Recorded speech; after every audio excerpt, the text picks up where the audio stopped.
Magandang araw mga kaibigan. Magkapet pandasal muna po tayo. Ito po si Father Nono. Mga kaibigan, mahilig po ako sa basketball. At syempre, may paborito tayong mga basketball teams.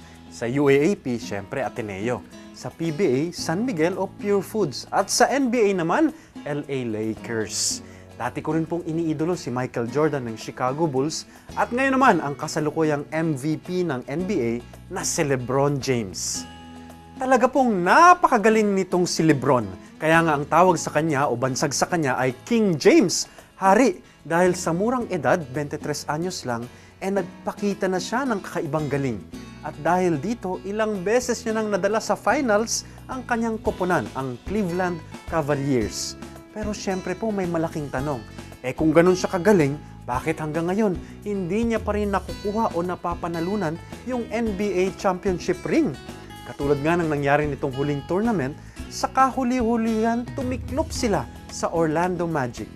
Simple daw po ang sagot, gaano ka man kagaling naman lalaro, you cannot win a basketball championship ring all by yourself.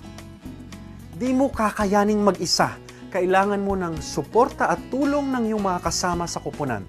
Kung tutuusin mga kapamilya, totoo rin yan sa ibang larangan ng buhay. You cannot do it alone. Kailangan mo ng tulong ng iba.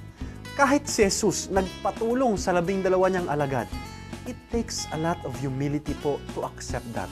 Pero napakatotoo. No man is an island, kailangan natin ng tulong ng iba. Amen.